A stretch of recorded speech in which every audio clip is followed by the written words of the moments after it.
Señor Padre que vives y reinas, gracias te damos. Como siempre, Señor, no podemos hacer otra cosa que traer nuestra gratitud ante ti, ante tu presencia. Aunque a ti no te hace falta, Señor, nuestras gracias, porque tú tienes todo, Señor, pero nuestro corazón y nuestro entendimiento que ha sido renovado, pues nos obliga a venir a ti con esa gratitud, entendiendo las grandes misericordias que has tenido para con nosotros. Sin nosotros tener nada digno, nada que merecía ser rescatado, nada que merecía ser amado, pero tú nos amaste con un gran amor. Entregaste a tu Hijo unigénito para dar su vida en rescate por nuestras tristes vidas y para que su sangre preciosa perdonase la multitud de nuestros pecados. Si no vivimos, Señor, la vida cristiana entendiendo este Evangelio, no podremos vivir dignamente y no podremos tener una vida verdadera. Podremos ser religiosos y todo lo que nosotros queramos, pero no tendremos una vida digna, no tendremos vida en Cristo Jesús. Por eso, Padre Santo, te pedimos que cada día nos renueves esas misericordias, que como dice tu palabra, son nuevas cada día. Y forma en nosotros cada vez un corazón más provisto y más preparado para amarte con un amor más perfecto y más puro. Que no seamos amadores condicionales, dependiendo de la situación, amarte más o amarte menos, si estamos bien o si estamos mal. Sino que te amemos como debemos amarte, con todo nuestro corazón, con toda nuestra mente, con todas nuestras fuerzas, con toda nuestra alma. Por esa gran obra que hiciste en nosotros, la cual debe ser el motor, el propulsor de nuestra vida cristiana. Ese amor derramado en la cruz por nuestro amado Señor Jesucristo. En este día, Señor, queremos que nos vuelvas a abrir el corazón de par en par para recibir tu preciosa semilla y seguir creciendo, porque de suyo lleva fruto la tierra. Nosotros hemos sido agraciados con esa semilla preciosa del Evangelio. Permite que crezca abundantemente, dando fruto a 30, 60 y a 100 por uno. Guarda cada uno de los corazones que están aquí, Señor. Si alguno de ellos está viviendo en pecado, apártale de él. Guarda su vida, Señor, y hazle entender que nosotros debemos presentarnos como sacrificio vivo, verdadero, que nuestros cuerpos no deben ser presentados para el pecado, sino para una vida en búsqueda de la santidad, sin la cual nadie puede verte, Señor. Aquellos que están débiles en la fe, ya sea por su edad o ya sea por su dejadez, madura, Señor, haz madurar esos corazones para que la Iglesia no sufra su debilidad, para que la Iglesia no sufra su pequeñez y que todos juntos podamos correr en esta carrera que es la vida cristiana, no mirando cada uno lo de los demás, sino cada uno mirando sus propias pisadas y cada uno siguiendo la luz de Cristo. Y aquellos que todavía nos falta, Señor, tanta sabiduría, es un buen momento para pedirla, porque de ti viene la sabiduría y el conocimiento, y tú eres el dador de todas las cosas. Danos, Señor, más sabiduría para entender los maravillosos misterios que hay escondidos en tus palabras, en tu palabra eterna. Y sobre todo y ante todo te pedimos por aquellos que se marcharon, por aquellos que se perdieron, por aquellos que se apartaron de tu camino, Señor. Con tu misericordia vuélvelos a traer al hogar, vuelve a traerlos, Señor, a tu presencia, para que la luz de Cristo vuelva a iluminar y vuelva a abrir esos ojos que se han cerrado por el sueño de este mundo. Guárdanos, Señor, estas cosas. Procúranos, Padre Santo, tener oidores de tu palabra y sobre todo corazón para llevarla a cabo dentro de nuestra vida cristiana. Y las demás cosas, Señor, son tantas que te queremos pedir. Las dejamos en tus benditas manos y oramos, ponemos esta oración, Señor, en el nombre de nuestro Señor Jesucristo. Amén y amén. Vale, vamos a buscar Romanos capítulo 12. Romanos, carta de Pablo a los Romanos, capítulo 12. Vamos a leer. Romanos capítulo 12, vamos a leer todo el capítulo. Romanos capítulo 12, desde el versículo 1 hasta el versículo 21. Yo voy a comenzar leyendo los versículos impares. Ustedes leen los versículos pares. Y el último versículo, el 21, lo leemos todos juntos. ¿Vale? ¿Lo tienen ya? Romanos capítulo 12, ¿sí?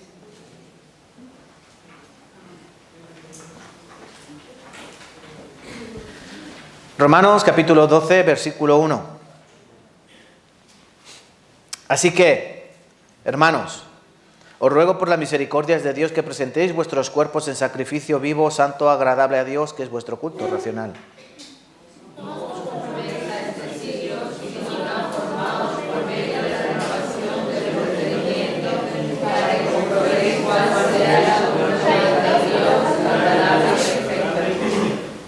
Digo pues, por la gracia que me es dada, a cada cual que está entre vosotros, que no tenga más alto concepto de sí que el que debe tener, sino que piense de sí con cordura, conforme a la medida de fe que Dios repartió a cada uno.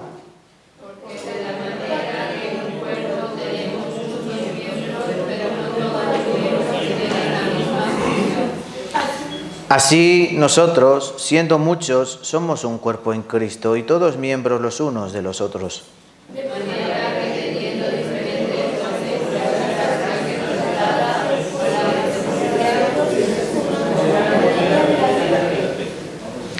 o si de servicio en servir, o el que enseña en la enseñanza.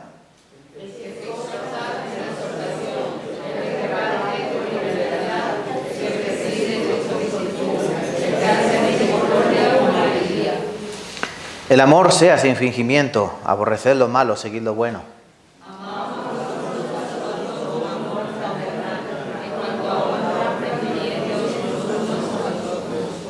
En lo que requiere diligencia, no perezosos, fervientes en espíritu, sirviendo al Señor.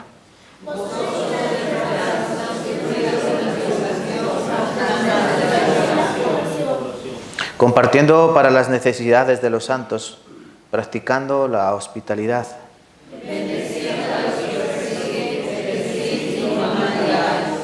Gozaos con los que se gozan, llorad con los que lloran. Unánimes entre vosotros, no antiguos, sino asociados con los humildes, no seáis sabios en vuestra propia opinión. No paguéis a nadie mal por mal, procurad lo bueno delante de todos los hombres.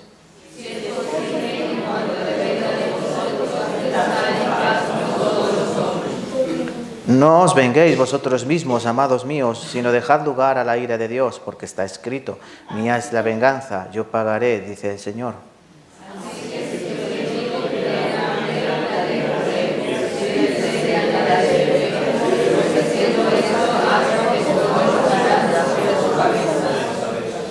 ¿21 todos juntos? No seas vencido de lo malo, sino vence con el bien el mal. Muchas gracias. Wow. Este es podríamos decir, un capitulazo. Este es un capitulazo. Ya nos queda poco de esta serie de estudios que estamos haciendo de la carta de Pablo a los romanos, el corazón del Evangelio, el corazón del Nuevo Testamento, y espero que estén aprendiendo de verdad. Es mi deseo, mi anhelo, mi oración, que de verdad estén disfrutando y estén aprendiendo como yo estoy disfrutando y aprendiendo cada uno de estos capítulos y cada uno de los pasajes. Y aunque no lo estamos haciendo como deberíamos hacerlo, porque por tiempo y porque, como les dije la semana pasada, no podemos detenernos en cada árbol del bosque, prefiero que vean el bosque para que apreciemos su hermosura conjuntamente. Mi deseo es eso, que de verdad que aprendan. Hoy nos encontramos en el capítulo 12 y aquí vamos a hacer un corte, no un corte del libro, sino vamos a hacer una separación, porque de los otros 11 capítulos que hemos estado viendo a lo largo de estas últimas semanas, aquí hay como una frontera, como una bisagra que separa este libro de la parte doctrinal a la parte práctica. Es decir, lo que nos encontramos desde el capítulo 1 de Romanos hasta el capítulo 11 de Romanos es la teoría, es la doctrina, es la enseñanza, es la letra. Y lo que vamos a encontrarnos ahora a partir del capítulo 12 es la práctica de esa letra. Cómo llevar a cabo la vida cristiana verdaderamente. Porque muchas personas, cuando reciben la salvación, cuando bien escuchan el seminario o el evangelio es predicado personalmente y reciben esa salvación preciosa, se dan cuenta que su vida anterior pues era una vida religiosa, más o menos religiosa, como todos ustedes y como yo pues en nuestra vida anterior. Éramos religiosos en determinada graduación, en determinado nivel, unos más religiosos, otros menos, pero todos al fin y al cabo religiosos porque llevábamos la vida conforme nosotros creíamos o conforme nos habían enseñado. Y una pregunta que surge después de ese seminario o después de recibir la salvación es: ¿y cómo vivo yo ahora? Bueno, pues la mejor instrucción y breve instrucción para no volvernos locos buscando por la Biblia cómo y cuándo y dónde, nos lo encontramos en Romanos capítulo 12, que se titula, en mi Biblia, no sé en las vuestras, Deberes cristianos. Deberes cristianos, es decir, lo que debes hacer después de recibir la salvación. Pero por eso es importante comprender qué es la salvación. Yo no puedo llevar una vida cristiana si no soy cristiano. Yo no puedo ser cristiano si no he recibido a Cristo. Y yo no puedo recibir a Cristo si su luz, si su evangelio no ha llegado no solo a mi oído, sino también a mi corazón. Y eso es lo que Pablo ha intentado hacer revelar a esa persona, a ese contrario que ha tenido siempre en mente, porque él está rebatiendo. Y nos está enseñando desde el capítulo 1, capítulo 2, capítulo 3, pues eso, que ni judíos ni gentiles pueden ir por sus propios medios a Dios, que todos necesitamos ser salvos, porque por las obras de la ley ningún hombre puede ser justificado, ni por creer en Dios, o, como dice Romanos capítulo 1, ni por levantarte un ídolo y postrarte ante él, pues vas a encontrar el alivio o la paz con Dios. Pablo dice que todos estamos bajo la ira de Dios. Y llegamos a finales del capítulo 3, donde se nos muestra la gracia de Dios a través de la sangre derramada de Jesucristo, porque el justo por la fe vivirá. Lo que nos pide Dios no son obras, lo que nos pide Dios es fe. Que creamos en la obra de Jesucristo. El Señor dijo así: no, esta es la voluntad de mi Padre, que creáis al que Él ha enviado. La voluntad de Dios es que creamos en su Hijo amado, porque el que en Él cree, ¿qué tiene? Vida eterna. San Juan capítulo 3, 18 dice: el que en él cree ya ha sido salvado, ya ha sido perdonado, pero el que no cree ya ha sido condenado. ¿Por qué? Porque no ha creído en la sangre del unigénito, del Hijo de Dios. Condición: creer. Por eso es tan fácil, por eso es tan difícil. A unos les cuesta muy poco, a otros les cuesta toda una vida. Y mueren sin creer esto, pensando que tienen que seguir cumpliendo las obras de la ley. Eso sí, cuando uno cree verdaderamente, hay algo que le acompaña a esa certeza de salvación. ¿Qué es? Capítulo 5 de Romanos es la santificación. Nuestras vidas tienen que parecerse ahora a otra cosa totalmente diferente. Ya no podemos ser religiosos. Ya no debemos ser religiosos y venir a ciertos lugares por tradición, por conducta, por costumbre, etcétera, etcétera, etcétera. Ya no podemos venir con el mismo corazón que íbamos antes a nuestra creencia. Ahora venimos con una certeza, con una verdad. Que Cristo murió por nuestros pecados, entendiendo que la deuda ha sido perdonada, ha sido saldada. Nosotros podemos vivir una vida de perfecta obediencia al Padre, confiando en que el que comenzó la buena obra la terminará hasta el día postrero. Miren, si Dios nos da la salvación, Dios también nos ayuda en la santificación. Él aporta el Espíritu Santo, que es el que nos guía en todas las cosas. Entonces no va a ser por nuestras fuerzas, no entendemos la salvación por nuestra inteligencia y no podemos vivir la vida cristiana por nuestra energía, por nuestro poder. Por eso Dios nos da su poder a través del Espíritu Santo, que es mucho más allá de lo que nosotros entendemos. Mucho más allá de lo que nosotros entendemos y nos ayuda a caminar verdaderamente en la fe. De esta manera, Pablo, hablando así y poniendo cada uno de los diferentes temas que incumben a la salvación, como por ejemplo la voluntad de Dios, es decir, Dios es soberano, Dios es el eterno, Dios tiene decisión, y también, como aprendimos el capítulo 10, de que cada persona es responsable de creer, ¿sí? Y de confesar. Confesar con tu boca y creer en el corazón es una responsabilidad humana. Cada uno de nosotros tenemos que entender, creer y confesar que Jesucristo es el Señor y que Dios le resucitó de los muertos. Y el capítulo 11 que aprendimos la semana pasada, ¿qué tratamos? Que hay un remanente. ¿Ha desechado Dios a los judíos? No, no los ha desechado de ninguna manera. No, Dios todavía tenía algunos judíos. Pablo dice: yo mismo soy judío. Y habrá algunos judíos que aceptarán a Cristo. Sabemos que la mayoría no fue así. Cuando él iba a predicar a las sinagogas, algunos creían, pocos, pero la mayoría luego se ponían en contra de Pablo, lo perseguían, lo apedreaban, le daban azotes, y por donde él iba, pues iban blasfemando su nombre, iban persiguiéndolo. Los judíos odiaban al Señor Jesucristo porque no era la imagen que ellos esperaban de Dios, pero ese no era el problema de Cristo, ¿no? Entonces Pablo dice, no, todavía hay un remanente.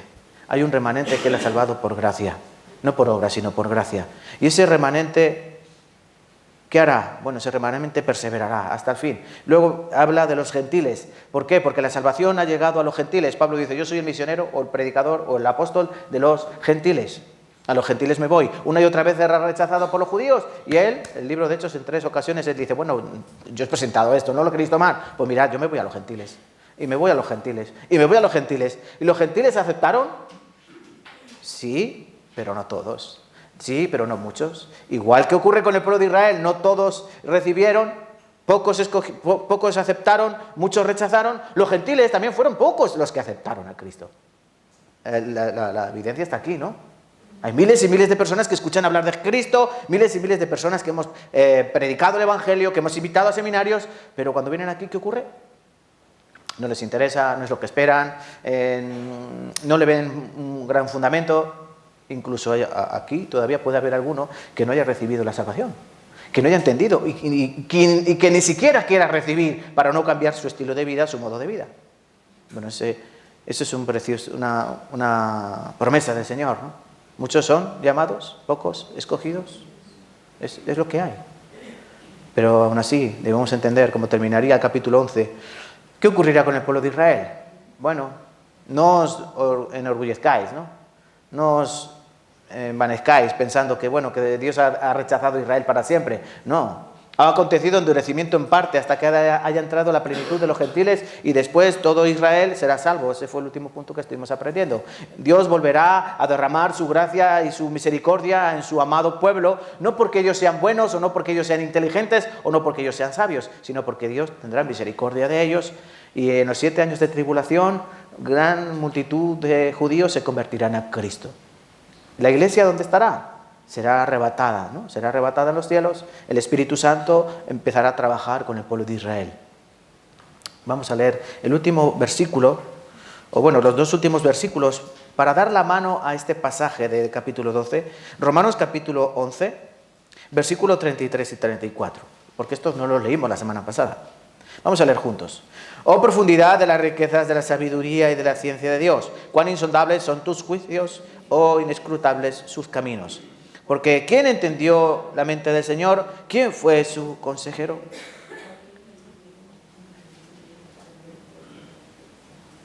¿O quién le dio al 35? ¿O quién le dio a él primero para que le fuese recompensado? Porque de él y por él y para él son todas las cosas, a él sea la gloria por los siglos de los siglos. Me quedé allá a medias, ¿no? Amén. Miren, 33, 34, 35, 36 de Romanos capítulo 11 es como si estuviesen dados de la mano de Romanos capítulo 12. Alguien dijo que cuando las personas dividieron la Biblia en capítulos y en versículos, dice que iba montado en un caballo. ¿Por qué? Porque como que los capítulos y los versículos como que fueron ahí medio, algunos como medio mal puestos, ¿no? Por ejemplo, Isaías, capítulo 53, que nos habla del siervo sufriente, del siervo de Dios, tenía que estar enlazado con Isaías, capítulo 52, sobre todo con los últimos versículos. Nos podemos encontrar así muchos pasajes. Por eso la Biblia, cuando la leamos, no la leamos literalmente así como capítulo, separando un capítulo de otro, sino que tiene que ir enlazada. ¿Qué nos dice aquí este último pasaje de Romanos 11? Bueno, que las riquezas de Dios son profundas, insondables, que Dios ha preparado un plan perfecto que nadie entiende. Yo me imagino a los ángeles cuando vieron el plan de redención, cuando vieron que Jesucristo había muerto y resucitado y que ese era el plan divino para que todos aquellos que en él creen fueran salvados. Me imagino a los ángeles con la boca abierta. ¡Oh! O sea, ¿qué era eso? Porque la Biblia nos dice, sí, que los ángeles están mirando con expectación las maravillas de Dios, cómo Dios obra con los hombres. Y aquí dice, porque nadie conoció. Porque, versículo 34, porque ¿quién entendió la mente del Señor o quién fue su consejero? Verdaderamente nosotros no entendemos cómo Dios trabaja. No sabemos cómo Dios hace las cosas, pero sabemos que Dios las hace perfectas, que Dios las hace únicas. O como el Cristo dijo, yo hago nuevas todas las cosas. Él hace nuevas todas las cosas. Y llegamos al capítulo 12, recuerden, es esa bisagra que separa la teoría de la práctica, ¿vale? Llegamos a ese interfaz, a ese cambio. Y hoy quiero que estén más atentos que nunca, pues si se podría decir, ¿no? Para entender esto con buenos ojos. Les voy a leer versículo 1 y versículo 2, donde vamos a comenzar. Así que, hermanos, así que, ¿no? Esa conexión. Así que, por lo tanto, o sea, todo lo anterior, ¿qué hay que hacer? Bueno, pues así que, después de visto todo lo anterior, todas esas obras que Dios ha hecho en nuestras vidas, os ruego por las misericordias de Dios que presentéis vuestros cuerpos en sacrificio vivo, santo, agradable a Dios, que es vuestro culto racional. No os conforméis a este siglo, sino transformaos por medio de la renovación de vuestro entendimiento, para que comprobéis cuál sea la buena voluntad de Dios, agradable y perfecta. Cuando leemos estos dos versículos, vemos claramente dos ordenanzas, ¿no? Dos lecciones. Por un lado, presentar nuestros cuerpos en un sacrificio vivo, agradable a Dios. Y por otro lado, que no nos conformemos a este siglo. Es decir, hay que hacer una cosa y no hay que hacer otra. Hay que presentar mi cuerpo como un sacrificio al Señor. Todo mi ser, todo mi cuerpo, mi espíritu y mi alma y mi cuerpo físico, mi carne, tienen que ser presentados delante de Dios como un sacrificio vivo. Y lo que no tengo que hacer es meterme en el molde, literalmente, cuando dice aquí, no te conformes a este siglo, es, no me tengo que meter en el mismo molde que este mundo. ¿Por qué? Porque yo ya no soy de este mundo. Según las Escrituras, mi nombre está escrito en el libro de la vida que está en los cielos. Según las Escrituras, yo tengo un pasaporte que pone el reino de los cielos. Según las Escrituras, yo tengo una morada que está en los cielos. Según las Escrituras, yo soy ciudadano del reino de los cielos. ¿Conclusión? Dice Pablo a los Efesios, nosotros ya, ¿qué somos? En este mundo, peregrinos. Somos peregrinos. Estamos aquí de paso. Por lo tanto, nosotros tenemos que vivir como si viviésemos de paso. Como si no nos fuésemos a poner cómodos en un lugar. Entonces, detenidos aquí, vamos a ver una cosa. Voy a leerles una traducción de John Bertrand Phillips. Es un cristiano que tradujo la Biblia del inglés al inglés actual, ¿no? Y él ya murió.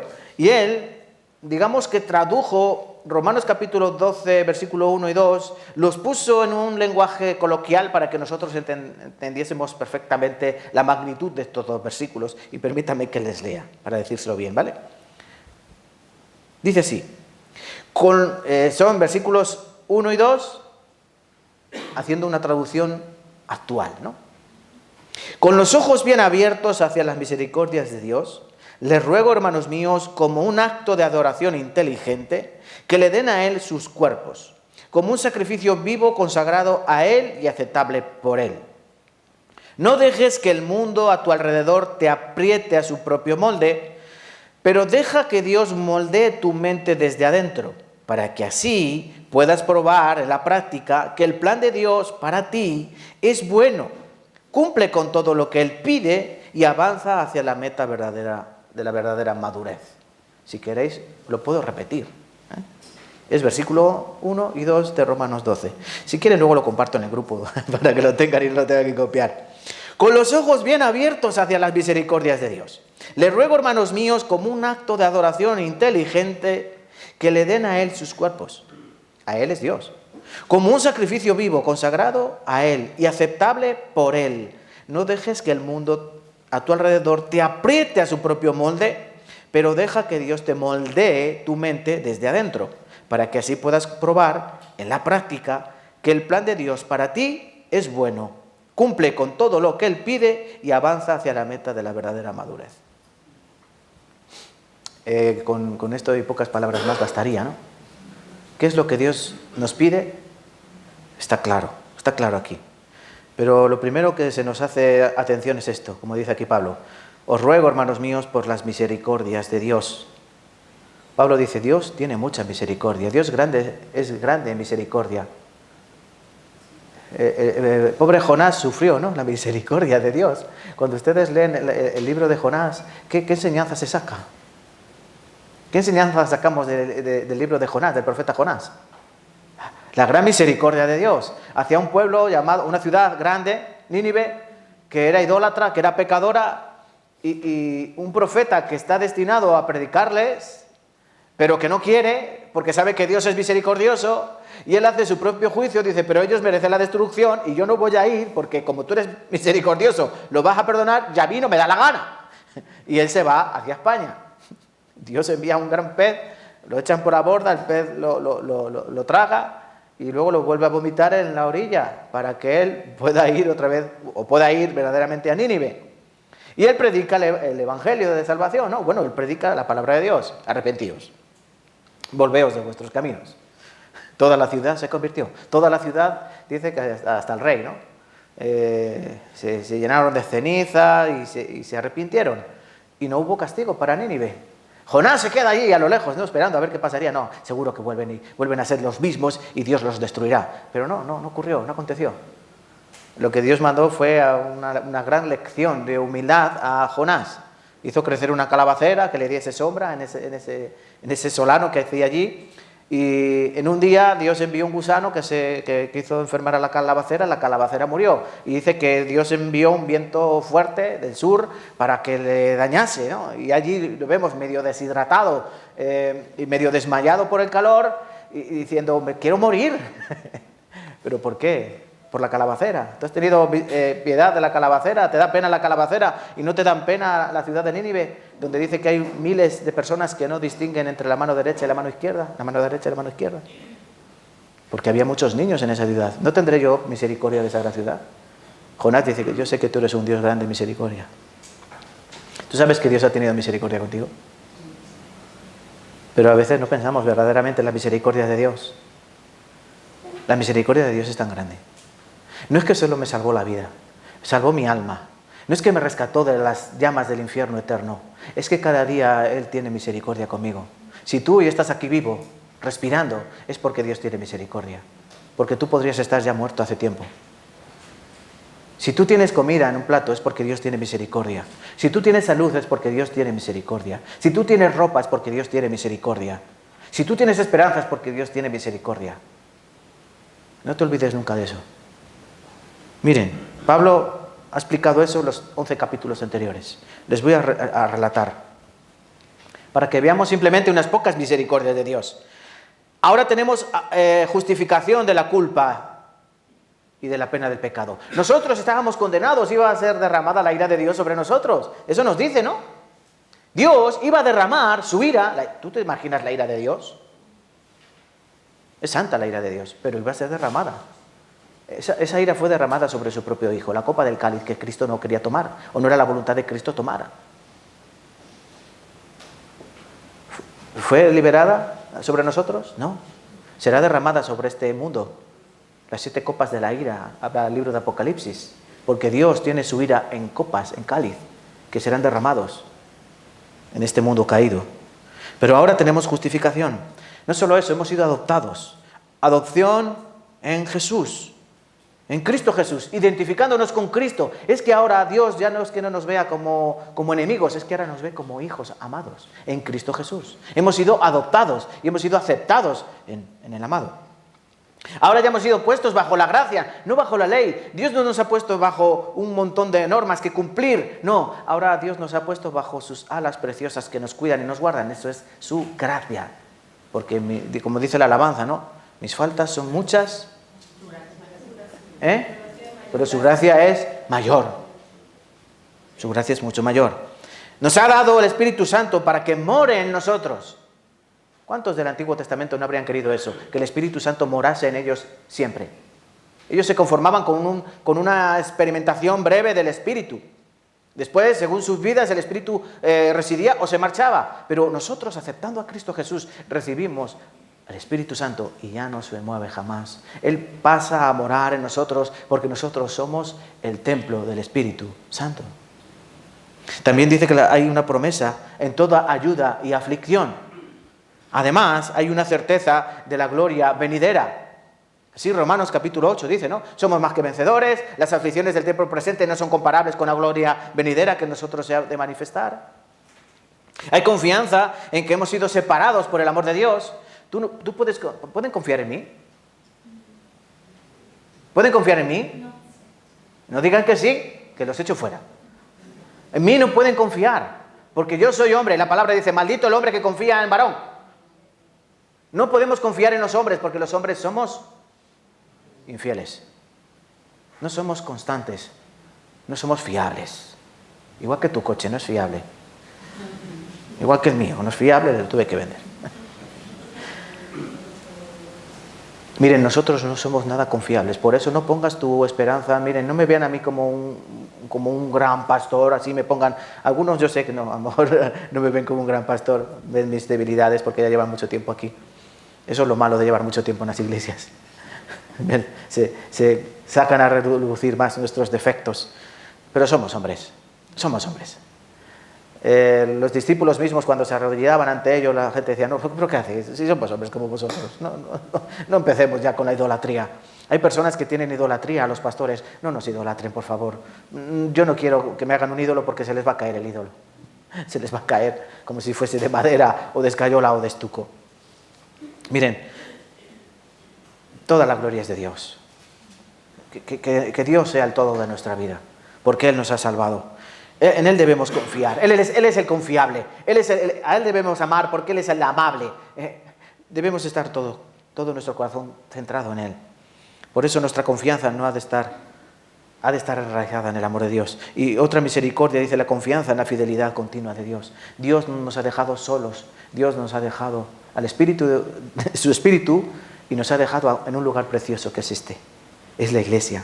Por eso hay que valorar este lugar. No porque sea cómodo, confortable, o porque se esté bien aquí, o porque me guste un hermano, o porque me gusten las hermanas o tal, sino porque Él está aquí. Él está aquí ahora mismo. Este es un lugar precioso. Y nos ha dejado una familia. No es perfecta. Miren, mi familia en la carne no es perfecta. Pero es mi familia. Yo no la escogí. Yo no escogí nacer en España. A mí me hubiese gustado nacer, ¿dónde? Miami, por ejemplo. ¿No? Bueno, yo he nacido aquí, pues...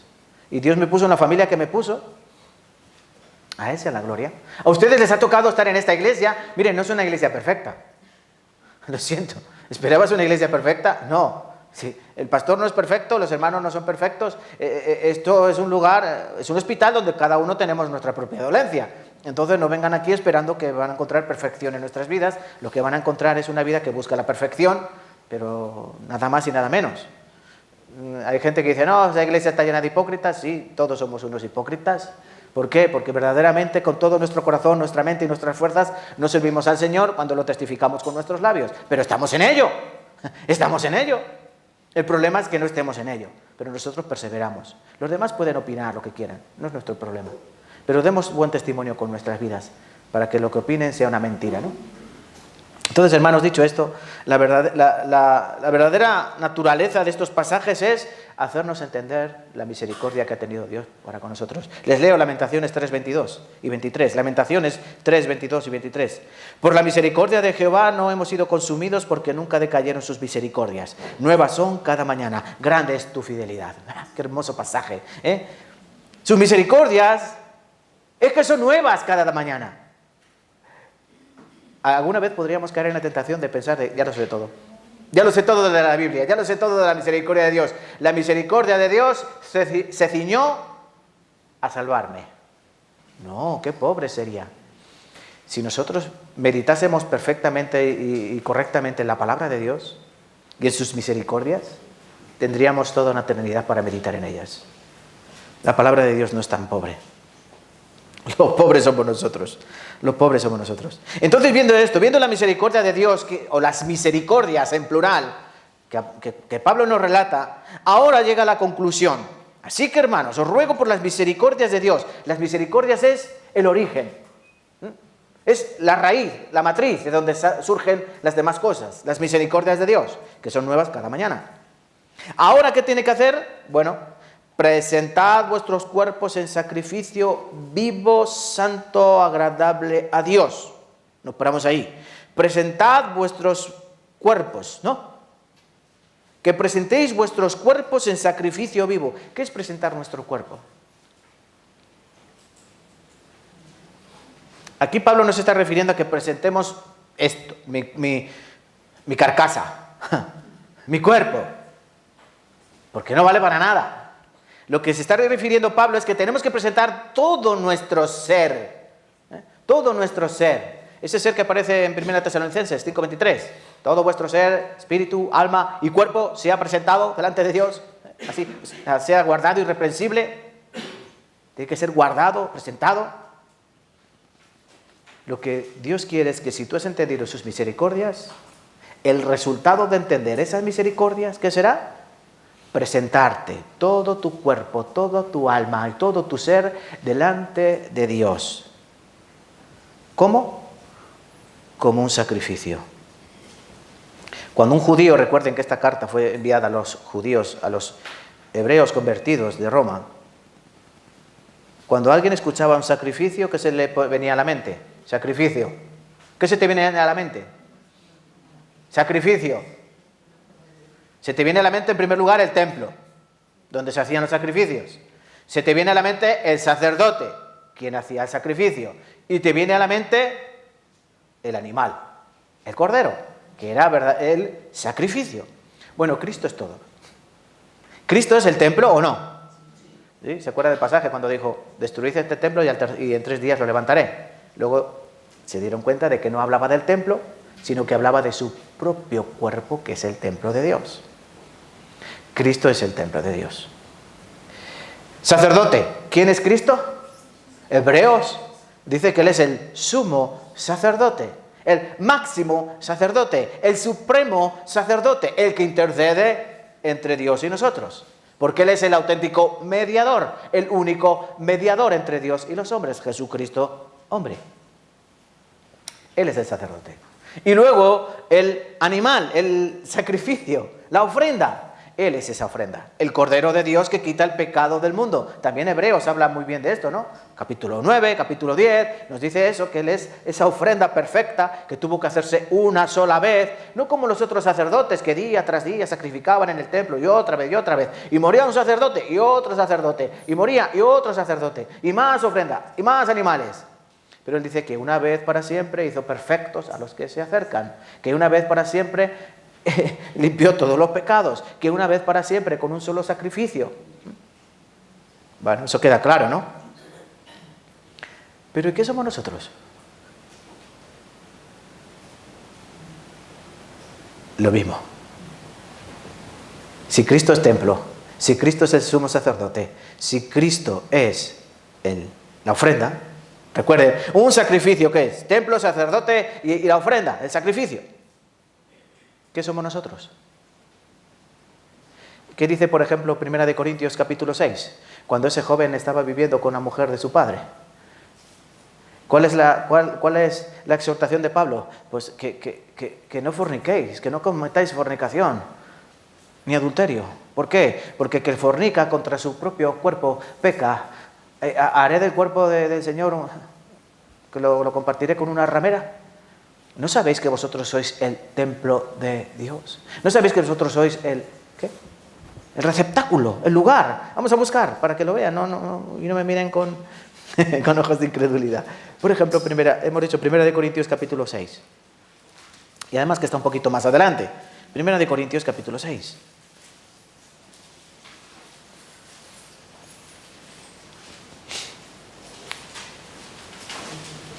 Dice desde el versículo 13, las viandas para el vientre y el vientre para las viandas, pero tanto el uno como el otro destruirá Dios. Pero el cuerpo no es para la fornicación, sino para el Señor, y el Señor para el cuerpo. ¿Mi cuerpo para quién es?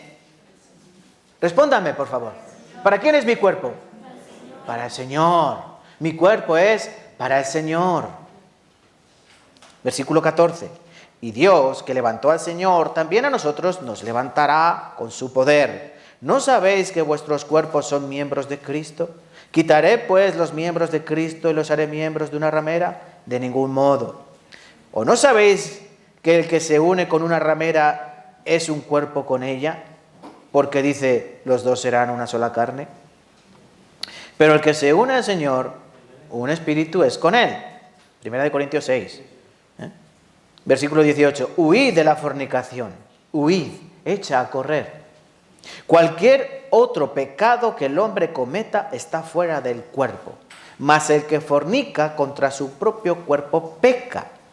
¿O ignoráis que vuestro cuerpo es el templo del Espíritu Santo, el cual está en vosotros, el cual tenéis de Dios, y que no sois vuestros? Tú con tu cuerpo no puedes hacer lo que te da la gana. Si tú has entendido que Cristo te compró, no compró simplemente tu espíritu, compró tu alma, compró todo tu ser, incluido la cáscara, incluido tu cuerpo. Versículo 20, porque habéis sido comprados por precio, glorificad pues a Dios en vuestros cuerpos y en vuestro espíritu, los cuales son de Dios. Queda claro, ¿no? ¿Qué es este cuerpo? Este cuerpo es el templo del Espíritu Santo. ¿Qué somos nosotros? Dice Primera de Pedro capítulo 2 versículo 9 que nosotros somos nación santa, pueblo adquirido por Dios. No, somos un cuerpo de sacerdotes, ¿no? Vamos a buscar este pasaje también. Primera de Pedro capítulo 2. Vamos a ver aquí varios versículos. Primera de Pedro capítulo 2.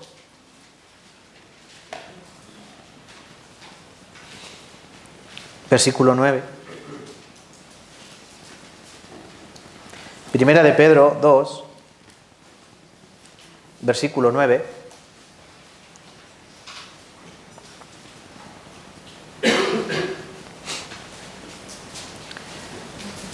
Mas vosotros sois linaje escogido, real sacerdocio, real, porque somos del rey, sacerdocio, somos sacerdotes del rey, nación santa, pueblo adquirido por Dios, para que anunciéis las virtudes de aquel que os llamó de las tinieblas a su luz admirable. Nosotros tenemos un sacerdocio. Cristo es el sumo sacerdote y nosotros somos, ¿qué somos? Una nación de sacerdotes. ¿Qué hacía el sacerdote? El sacerdote era el intermediario, el intercesor entre los hombres y Dios.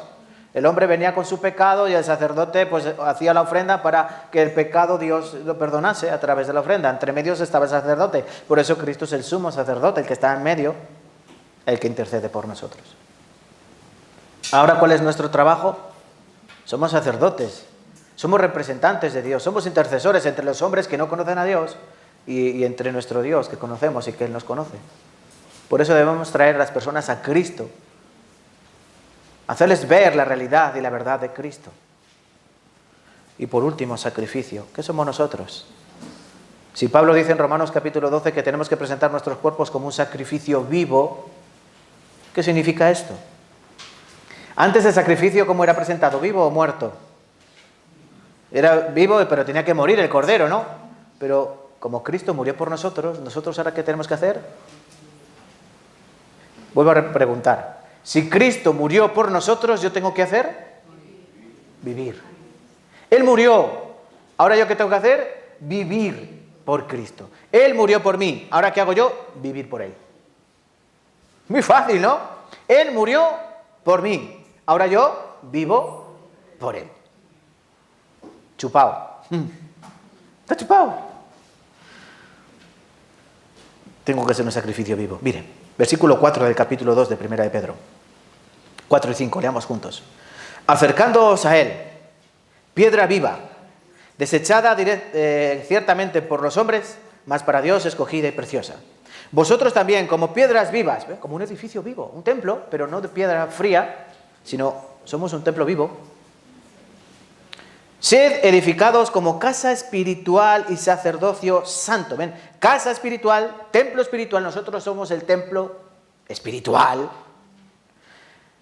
Dice que sacerdocio santo, somos unos sacerdotes santos para el Señor, por eso somos llamados los santos. Y continúa diciendo, para ofrecer sacrificios espirituales aceptables a Dios por medio de Jesucristo. Lo que aquí está diciendo Pedro es lo mismo que dice Pablo. Que nosotros somos un templo, que nosotros somos sacerdotes y que nosotros mismos somos un sacrificio, que somos presentados a Dios, pero no para muerte, sino para vida. Por eso nuestro sacrificio, nuestra ofrenda, que debe ser espiritual y aceptable a Dios. No se trata de... Ustedes piensen en su vida antigua. ¿Qué era un sacrificio a Dios? Pues iba los domingos a misa, ¿no? Yo me acuerdo que iba a donde hay así, han ido a la iglesia, ¿no? La iglesia católica tiene así muchos sitios donde tiene un montón de velas, ¿sí? Mi sacrificio era echar una moneda y una vela se encendía. Porque ya no eran de llama, eran de bombillita. Y pones la moneda y se enciende la bombillita. Luego ya se apagará. Ese era mi sacrificio. Yo me arrodillaba y rezaba y luego me daban la hostia consagrada. Ese era mi sacrificio, esas eran mis maneras de dar un culto a Dios. ¿De qué manera? Pues yendo a misa, cumpliendo mandamientos, haciendo esto, comunión, ¿no? Todas esas cosas que nos enseñaban, esa liturgia. ¿Eso es un culto racional o irracional? Irracional, no tiene ningún fundamento. Por eso Pablo, si volvemos aquí a Romanos capítulo 12, dice, ¿cuál es el culto racional? Esta palabra racional en el griego es lógicos, con K. ¿Entienden, no? Una cosa lógica, una cosa correcta. Versículo 1. Hermanos, os ruego por la misericordia de Dios que presentéis vuestros cuerpos en sacrificio vivo, santo, agradable a Dios. Ya saben qué significa sacrificio. El templo, el sacerdote, la ofrenda. Nosotros somos eso. Cristo era eso. Cuando yo entiendo eso, ¿qué puedo hacer? Ahora yo ya sé que debo darle a Dios algo que va a ser vivo. Yo no estoy muerto, yo estoy vivo, para Dios vivo. Yo ya soy santo. ¿Por qué? Porque Jesucristo murió por mí y saldó toda mi deuda desde la cuna hasta la tumba.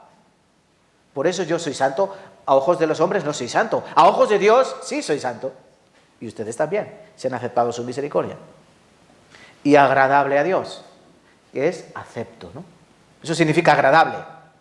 ¿Por qué? Este es el culto racional. Cuando yo me presento delante de Dios y le digo, Señor, tú sabes lo que yo soy, pero todo lo que soy es tuyo. Ese es el culto racional. Dios no quiere moneditas, Dios no quiere plegarias, Dios no quiere que leamos el rosario. ¿Sí? No hace falta. Eso es un culto irracional. No tiene sentido, no tiene fundamento. ¿Qué quiere Dios? Primero que entiendas su misericordia. Y una vez que tú entiendes su misericordia, ¿qué te pide Dios? Que te presentes tú mismo delante de Él. Todo tu ser, tu cuerpo, tu alma, incluso tu mente, porque vamos a entrar en eso, tu mente, tu psique, a Él. Para que todo lo que tú hagas esté de acuerdo, esté en conexión con lo que Él desea. ¿Entienden esto? Simplemente tenemos que ver nuestras vidas. Yo siempre digo, aquí el domingo todos parecemos muy buenos, aquí el domingo todos parecemos cristianos, aquí el domingo todos parecemos, pues eso, una iglesia. Pero luego del lunes, el martes, el miércoles, el jueves, el viernes, en nuestras vidas verdaderas, en nuestras vidas ahí fuera, ¿qué ocurre? Pues algo muy sencillo, que salen a relucir nuestras carencias. ¿O no? Sí. Porque si nosotros estuviésemos viviendo como un sacrificio vivo, aceptable y agradable para Dios, no nos pasarían las cosas que nos pasan. Y no viviríamos como vivimos. Por eso hay que ir otra vez al Señor para que Él nos dirija, nos corrija, nos exhorte y nos cambie la manera de pensar. Porque aunque hemos cambiado, nuestra naturaleza ha sido cambiada, ¿sí? Ahora odiamos lo que antes amábamos y ahora amamos lo que antes odiábamos. Pero no es suficiente, nosotros tenemos que ir cambiando muchas cosas. ¿Por qué? Porque ahí fuera tenemos una corriente impetuosa. Y miren, la corriente de este mundo, como una avalancha, ha ido... ¿Saben lo que es una avalancha, no? Que empieza en la montaña con un pocos montones de nieve, pero cuando llega abajo es una avalancha. A lo largo de los siglos ha ido cogiendo fuerza, ímpetu, poder, y ahora ya no es una simple corriente, ahora es un torrente. Ahora es un torrente que se lleva por delante al más tintado. Y en ella nos encontramos. Donde el espíritu de la potestad del aire, el príncipe de este mundo, Satanás, ahora mismo está surfeando en esa corriente y deseando que todos entremos en esa misma corriente. Y cuando un cristiano es llevado a la corriente del mundo, ¿qué ocurre? No puedes hacer nada. ¿Hay alguien que puede hacer algo cuando es llevado por la corriente? Lo único que puedes es orar, que tu vida sea salvada. Ustedes ven muchas veces en las noticias, ¿no?, cuando ha habido una inundación y vemos a gente que es llevada por la corriente. Por lo general esas personas mueren. ¿Por qué? No pueden hacer nada. No pueden nadar contra la corriente, es demasiado fuerte. Y no pueden ni siquiera esquivar obstáculos, no tienen poder para ir para allá o para allá, no pueden. ¿Por qué? Porque la corriente es muy fuerte. En cualquier momento una piedra, una madera, un árbol te golpea, quedas inconsciente y te ahogas. Chocas con una piedra o cualquier elemento. Por eso no podemos entrar en esa corriente. Que el Señor nos libre, porque a veces metemos el pie en la corriente para ver si es fuerte o no es tan fuerte y puede arrastrarnos. Bien, hermanos, ¿qué ocurre en el versículo 2? Si el versículo 1 dice que nosotros tenemos que presentar nuestro cuerpo, todo nuestro ser, como un sacrificio vivo, porque ese es el culto racional, el culto lógico. ¿Ustedes vienen aquí a hacer un culto lógico? ¿Sí o no? Sí. Y nosotros entendemos que otras religiones que hacen un culto ilógico, sin fundamento, sin entendimiento, porque no tienen lo importante que es la salvación. Nosotros aquí tenemos lo importante que es la salvación. Por eso podemos hacer un culto racional, acorde a la voluntad de Dios. Ahora nos va a pedir Dios la otra cosa, que es negativa. Una positiva, presentar tu cuerpo como sacrificio vivo. Estás vivo entre los muertos. Ahora Dios nos va a pedir algo que no hagamos. Versículo 2. No os conforméis a este siglo, a este tiempo, a este cronos en el griego, sino transformaos por medio de la renovación de vuestro entendimiento, para que comprobéis cuál sea la buena voluntad de Dios, agradable y perfecta. ¿Dónde comienza todo, hermanos? Todo comienza en tu mente. No sé si era un anuncio de televisión o un eslogan que decía "Change your mind". ¿Saben lo que he dicho? Change your mind. Cambia tu manera de pensar. Cambia tu mente. Bueno, eso es lo que nos dice Dios. No os conforméis a este siglo, sino transformaos por medio de la renovación de vuestro entendimiento. Y ese transformaos, ese metamorfosis, ese cambio, no viene por nosotros. Es algo que viene desde afuera. Nosotros no podemos transformarnos por nosotros mismos, sino que debemos dejarnos transformar. No os conforméis a este siglo. Nosotros sí podemos amoldarnos a este siglo, a este mundo. Y qué fácil es amoldarnos a este mundo, ¿o no? Es muy fácil meterte en el molde del mundo. ¿Por qué? Porque tú saliste de ahí. ¿Tú te imaginas una tarta cuadrada? Hermano Osema, ¿qué hace esas tartas tan ricas? ¿Sí? Una tarta cuadrada encajaría perfectamente en el molde cuadrado. ¿Pero esa tarta cuadrada encaja en un molde redondo? No. Nosotros, imaginarse, salimos de ese molde del mundo, estábamos ahí amoldados. Y hemos sido sacados y tenemos que ser puestos en otro molde. Es muy fácil adaptarnos al molde de donde salimos. ¿Por qué? Porque ya teníamos esa forma. Pero qué difícil es meter algo cuadrado en una cosa redonda. Hay que cortar, ¿no? Si no cortas no puede entrar en lo redondo. Tienes que darle esa forma concreta.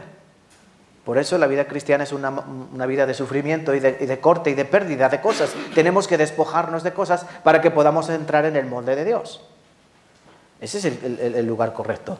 Pero todo comienza transformando nuestra manera de pensar. Mira, si tú sigues viviendo la vida cristiana pensando como el mundo, estás viviendo una vida mundana. Por eso hay cristianos mundanos. ¿Por qué? Porque dicen ser cristianos, pero su vida, ¿cómo es? Del molde mundano. Habla como mundano, piensa como mundano, actúa como mundano, vive como mundano.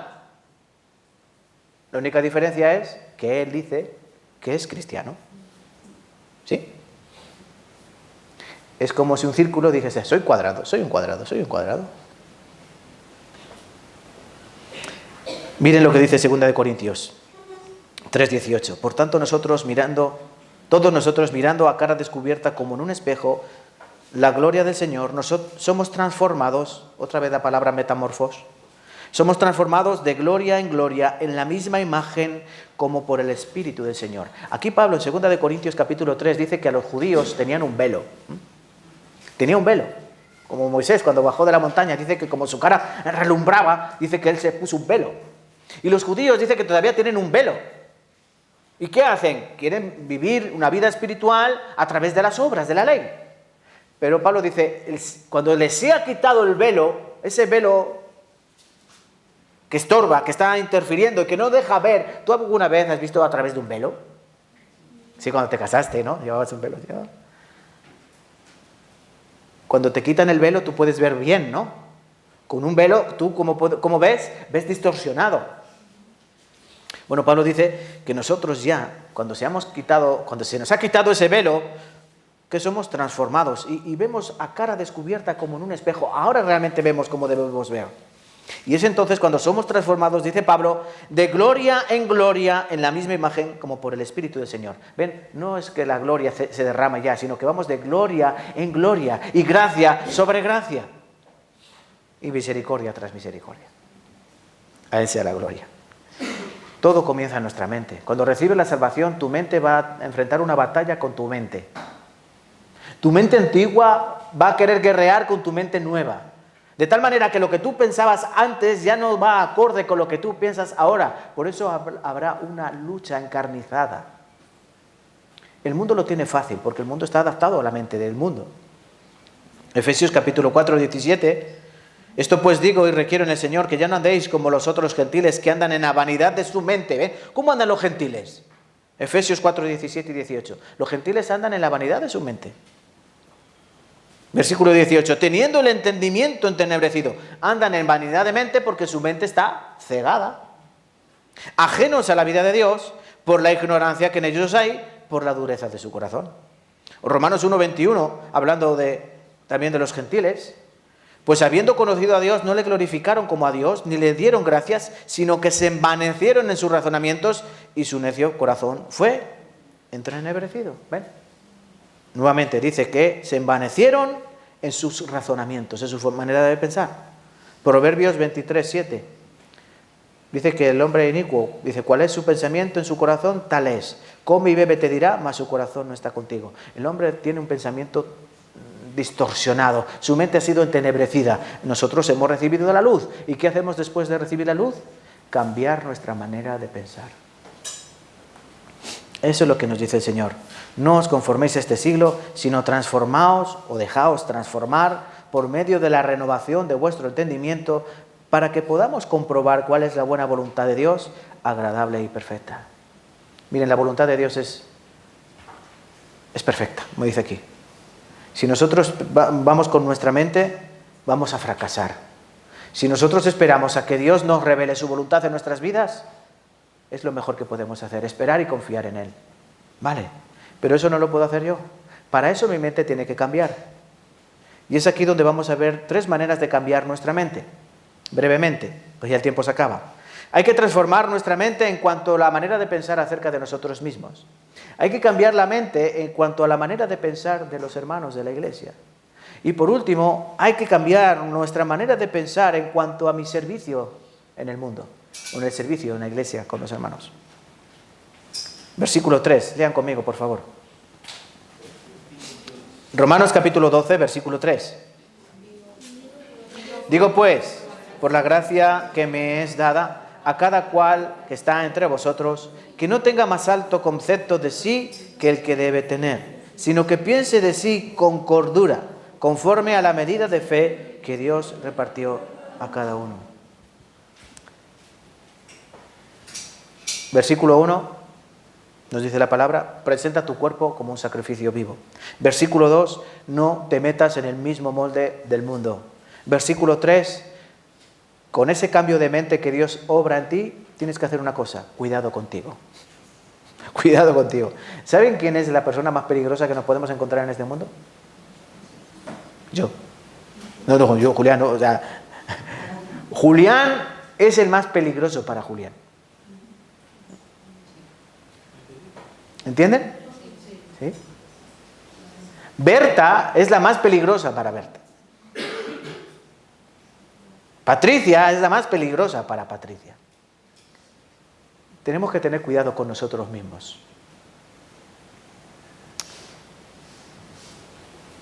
Cada cual que está entre vosotros, que no tenga más alto concepto de sí que el que debe tener, sino que piense de sí con cordura, conforme a la medida de fe que Dios repartió a cada uno. Qué importante es esto. El orgullo es lo más dañino que pueda haber en este universo. El orgullo de las personas. Y a veces podemos tener esa falsa humildad que no es otra cosa que orgullo disfrazado. La falsa humildad es muy peligrosa porque oculta un orgullo sublime. Y muchas veces nosotros somos los responsables. O sea, somos nuestra propia piedra de tropiezo. Y empezamos a pensar de nosotros cosas que no somos. Yo me imagino a Pablo pensando en otras iglesias cuando escribía a estos hermanos de Roma y diciéndoles: tenéis que tener cuidado porque cuando recibís la salvación, el primero que va a venir va a ser tu orgullo. Diciendo: ahora sí que soy salvo. Tú no, tú impío. Tú eres un impío, ¿no?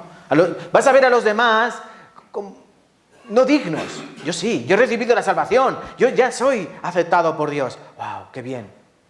A mí sí recibe la salvación, ¿eh? Empiezas a ver a los otros con otros ojos. Y eso es un peligro.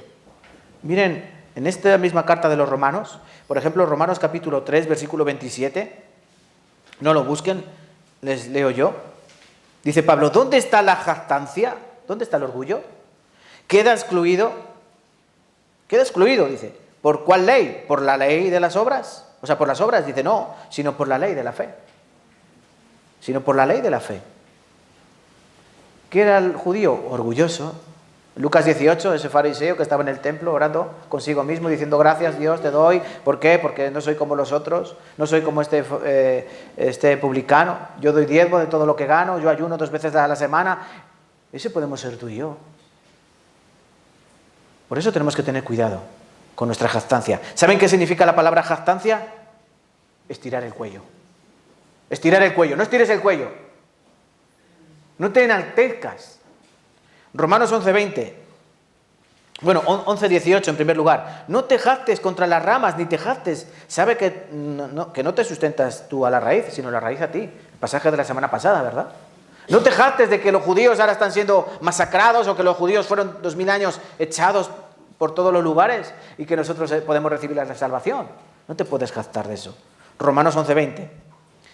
Bien, por su incredulidad fueron desgajadas, pero tú, por la fe, estás en pie. No te ensoberbezcas, sino teme. No te jactes. Romanos 11:25. Porque no quiero, hermanos, que seáis ignorantes de este misterio, para que no seáis arrogantes en cuanto a vosotros mismos. Podríamos ser arrogantes viendo la nación de Israel. Romanos 12:3, el pasaje de hoy, ¿no? Dice, hermanos, que cada uno no tenga más alto concepto de sí que el que debe tener. Os voy a hacer una pregunta y espero que me la contestéis. Despierten. ¡Chas! Os voy a hacer una pregunta y espero que me la contestéis bien. ¿Cuál fue el primer pecado del universo? No de la tierra, en el universo.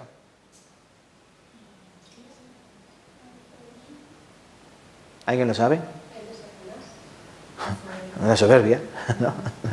La soberbia de Satanás, ¿sí? Isaías capítulo 14. ¿Qué nos dice ese pasaje? Nos habla de Satanás. Lo identifica con el príncipe de Babilonia, ¿no? Satanás es una hueste espiritual de maldad. ¿Y qué dice acerca de Satanás? Dice que el sonido de tus arpas cesó. Dice, oh querubín, protector, ¿tú qué? Tú que estabas ahí en el cielo, el sonido de tus arpas ya dejó de sonar. Y tú fuiste echado por tierra. ¿Por qué? ¿Qué se halló en él? Soberbia. Él dijo, vamos a buscar este pasaje. Isaías capítulo 14. El primer pecado del universo fue la soberbia. Nuestro primer pecado después de recibir la salvación seguramente puede ser la jactancia, la soberbia. Isaías capítulo 14.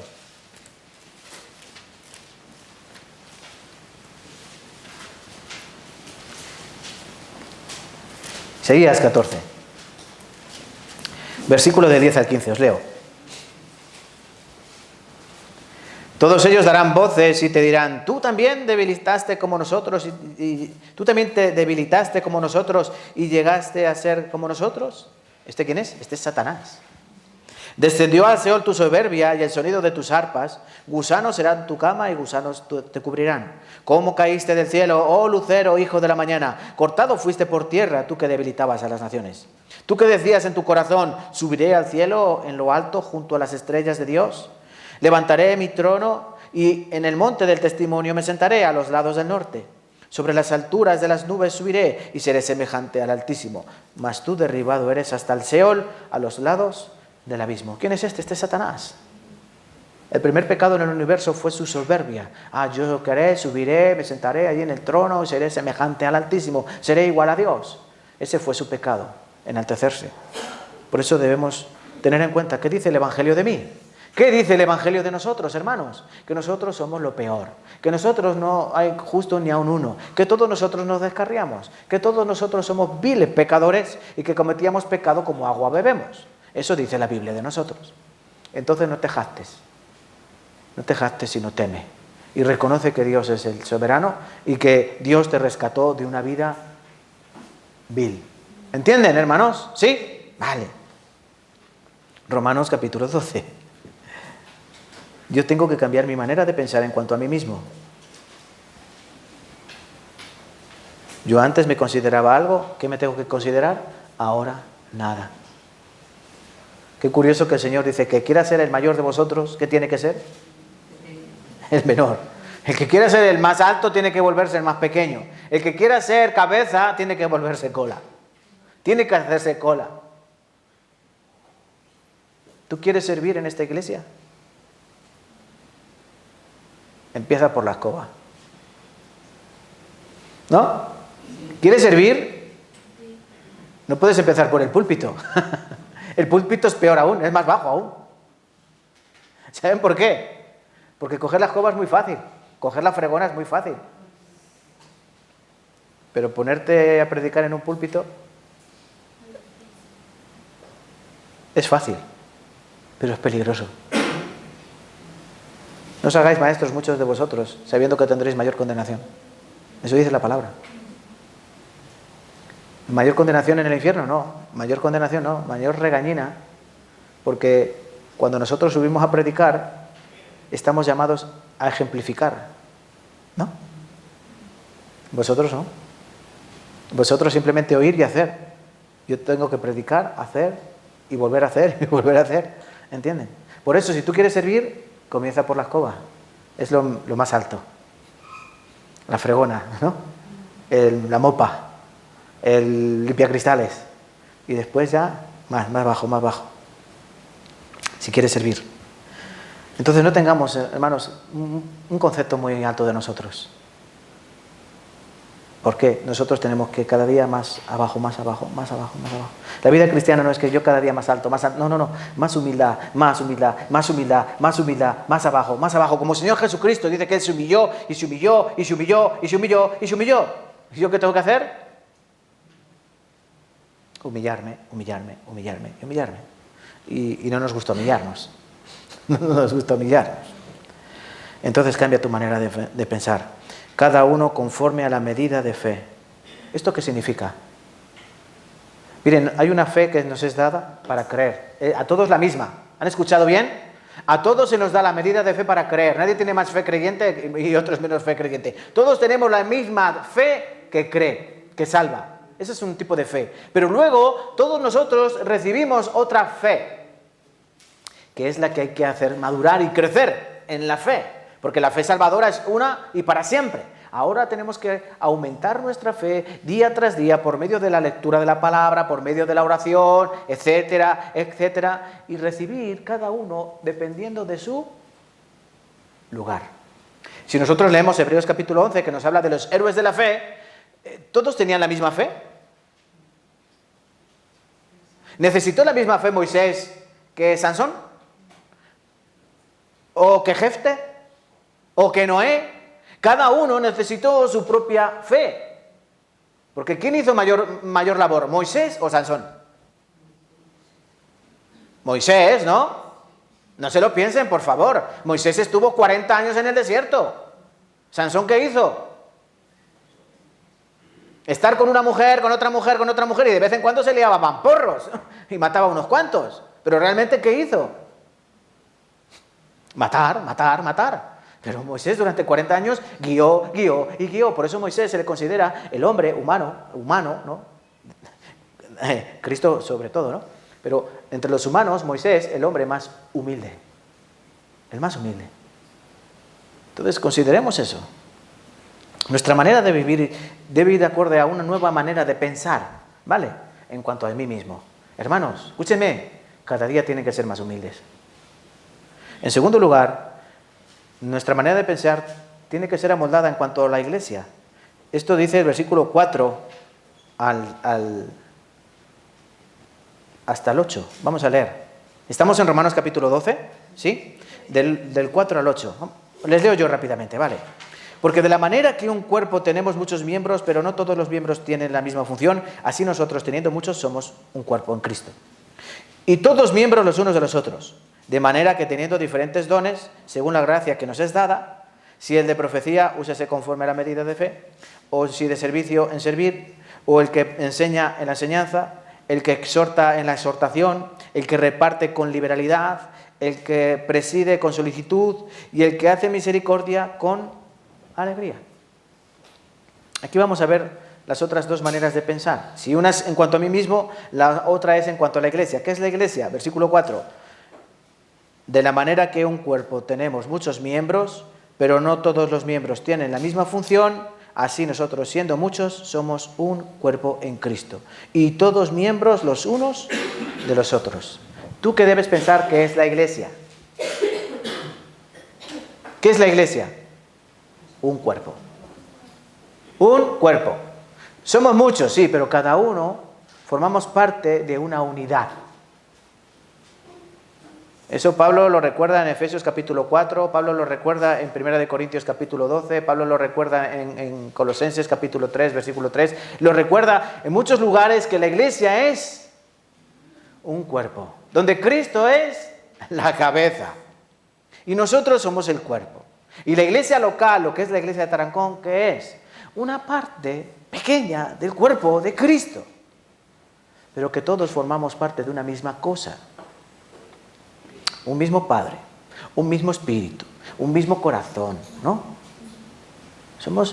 Debemos estar unánimes, en un mismo sentir. Eso es lo que debemos cambiar en nuestro pensamiento. Que nosotros somos parte de una sola cosa. Que yo no puedo hacer la guerra por mi cuenta. Que no va así.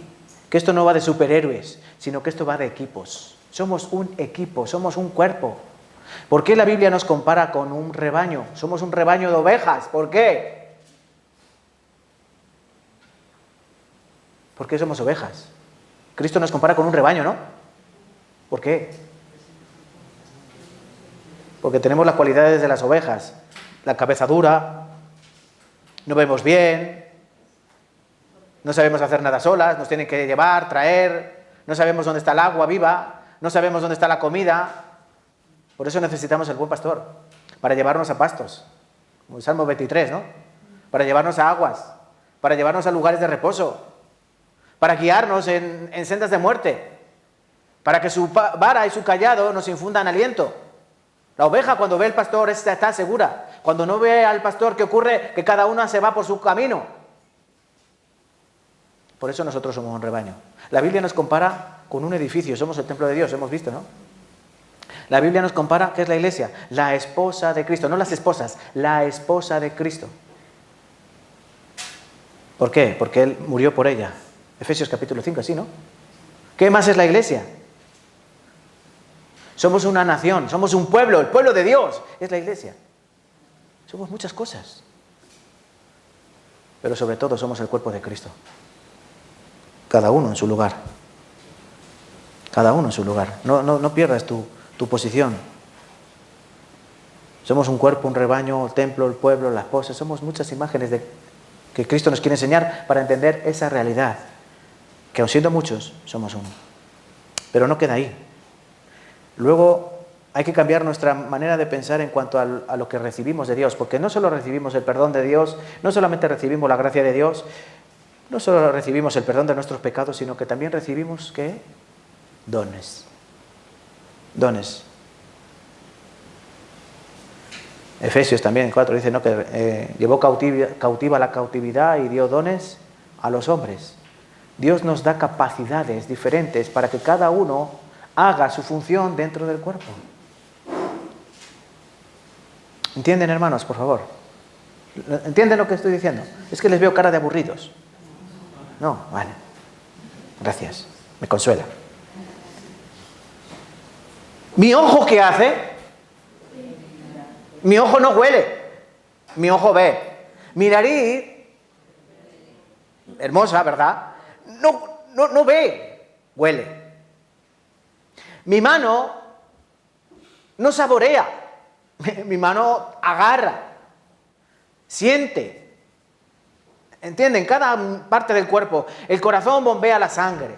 Los pulmones reciben el oxígeno y expulsan el dióxido de carbono. Cada parte de mi cuerpo está encargada de una determinada función.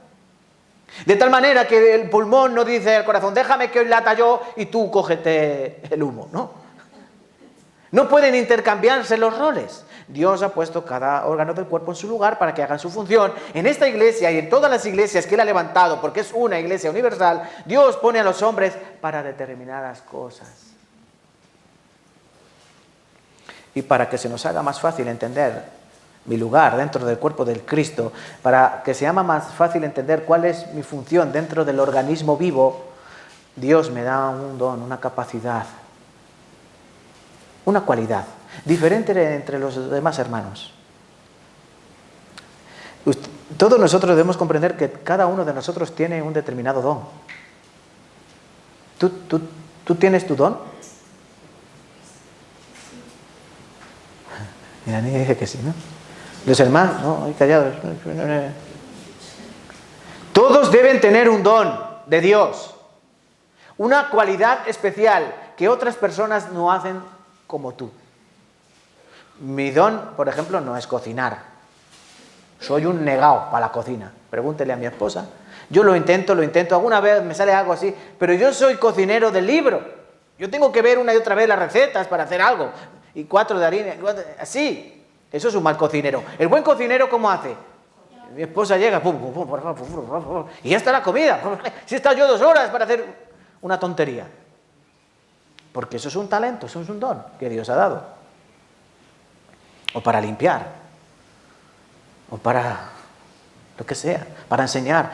Por eso aquí, ¿qué ocurre? Dice Pablo, ahora versículo 6, dice, de manera que teniendo diferentes dones, según la gracia que nos es dada, y comienza a decir una serie de dones.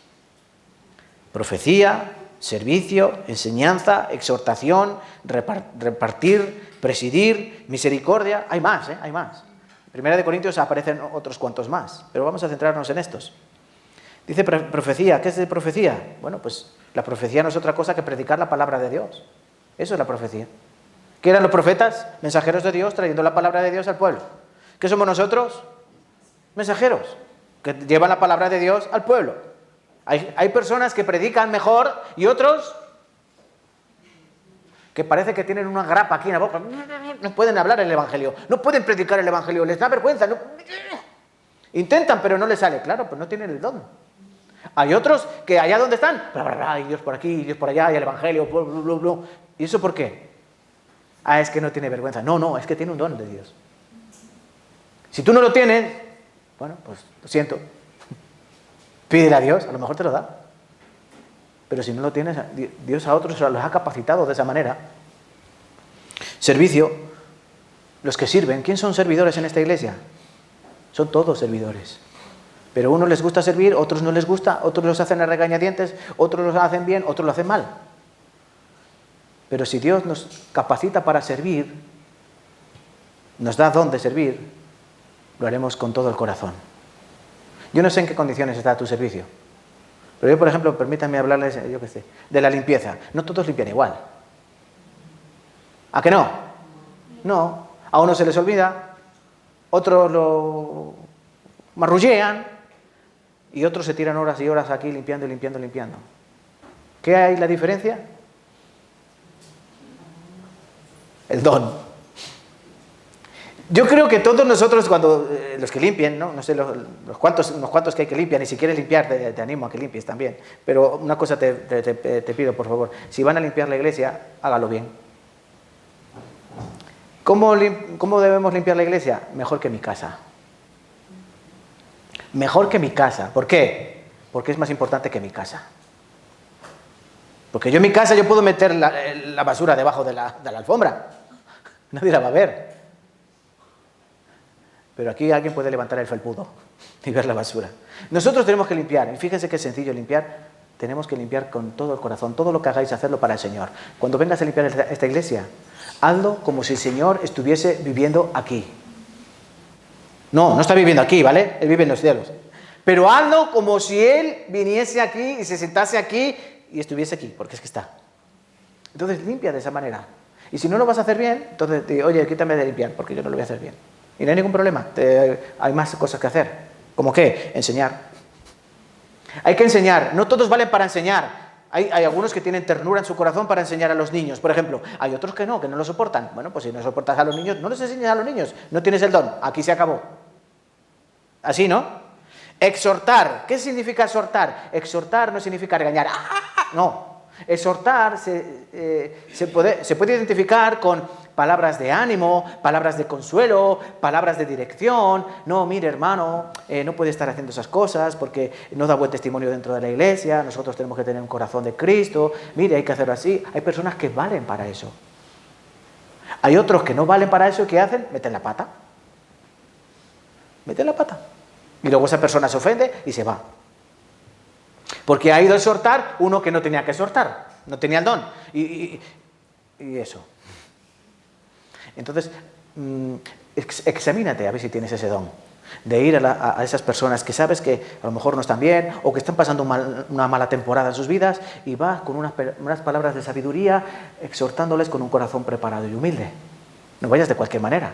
Si no tienes ese don, no vayas para quedar bien delante de la iglesia. No, es que ha venido a visitarme fulanito, menganito, pensando que se van a llevar un galardón. Y a lo mejor lo que hacen es llevarse un pescozón del Señor. Reparte.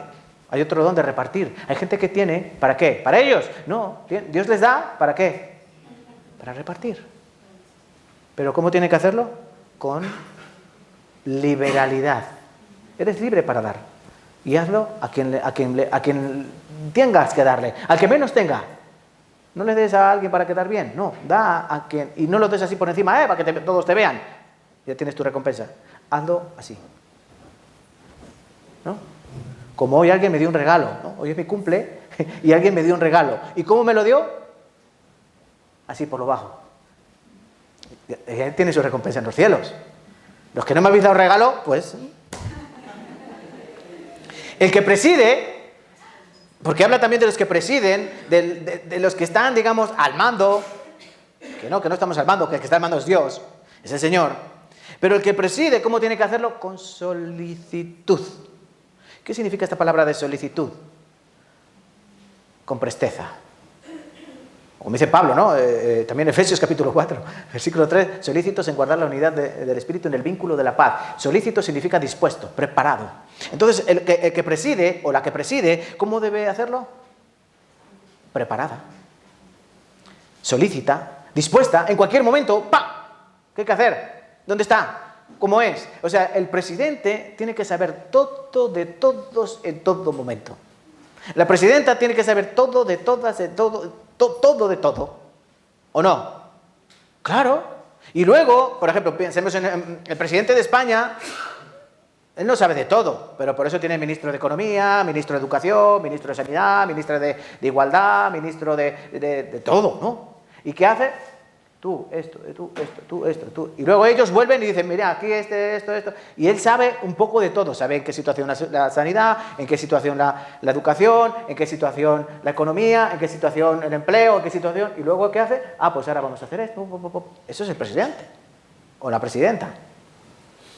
con presteza, con solicitud. ¿Qué hace? Pues sabe de todo, no se encarga de todo y para eso tiene responsables. Y aquí hay responsables de coro, hay responsables de escuela dominical, hay responsables ¿de qué? De la comida, hay responsables de cada cosa. Eso es un don, ¿o no? No vale cualquiera. Y termina diciendo misericordia. También hay un don de misericordia. ¿Qué es eso? El perdón. Algunos no sabemos perdonar. Siempre nos guardamos algo de rencor. Hay otros que perdonan muy fácilmente. No pasa nada. ¿Sabemos perdonar o no sabemos perdonar? Eso es hacer misericordia. Dios es misericordioso porque es grande en perdonar. Él perdona, ¿no? Pues debemos aprender de eso. Entonces, hermanos, voy a terminar aquí. Pero por favor, les recuerdo, no quiero extenderme más. Lean capítulo 12 en sus casas, Romanos. Porque me ha faltado explicar brevemente desde el versículo 9 hasta el versículo 20, donde encontramos, porque hay algo que no he dicho. Miren, Romanos capítulo 1 a Romanos capítulo 11 son 315 versículos. Los pueden contar, 315. En esos 11 capítulos solo encontramos 6 mandamientos o normas, o solicitudes para los cristianos, solo 6. Pero es que en Romanos capítulo 12, 21 versículos, hay 20. Hay 20 normas, o mandamientos, o solicitudes para los cristianos. Y todas ellas las vas a encontrar, aparte de los versículos que hemos leído, desde el versículo también 9 hasta el 21, hablando del amor, hablando de preferirse unos a otros, de ser diligentes en el trabajo, de ser constantes en la oración, de ser hospitalarios, de ser repartidores, de tener, compartir lo que tenemos, de gozarnos en las buenas situaciones y llorar en las malas situaciones con los que están mal, de ser unánimes, de no pagar mal por mal, sino devolviendo el mal por bien, etcétera, etcétera, etcétera. Entonces, lean, por favor. Porque esta es la instrucción para esta semana. Y para la siguiente. Y para la siguiente. Y para la siguiente, y para la siguiente, y para la siguiente, y para la siguiente. ¿Vale? ¿Qué tienen que leer hoy en casa? Romanos capítulo 12. Entonces ya no hay excusa para no vivir la vida cristiana. Con una correcta perspectiva según Dios. ¿Vale, hermanos? Vamos a terminar aquí. El tiempo se acaba. Vamos a orar. Señor Padre, te damos gracias por este tiempo y queremos pedirte, Señor, que vuelvas un día más a darnos fortaleza en la debilidad que nos caracteriza, porque somos pequeños, débiles, y necesitamos esa energía del Espíritu Santo que vuelva a llenar nuestro corazón de gozo, de perseverancia, de certeza y de pasión por Cristo. Ayúdanos a ver la realidad, no solo de la obra que ella hizo en nuestras vidas, cambiando nuestra naturaleza pecaminosa en una naturaleza semejante a la de Cristo, sino que también día tras día podamos vivir esa vida de perfecta obediencia y vivir según tu voluntad y según tu palabra. Que guardes, Padre Santo, a cada uno de los hermanos, a cada una de las hermanas que han venido a escuchar tu palabra, y que a lo largo del resto de la semana, lunes, martes, miércoles, todos esos días, Señor, que podamos vivir una vida cristiana correcta, genuina, verdadera. No perfecta, porque sabemos que perfecta no puede ser hasta que venga el Señor y nos transforme. Pero sí, Señor, que sea fiel, que sea verdadera, que sea honesta a tu palabra, Señor. Y te pedimos esto en el nombre glorioso de tu Hijo Jesucristo. En él oramos. Amén y amén.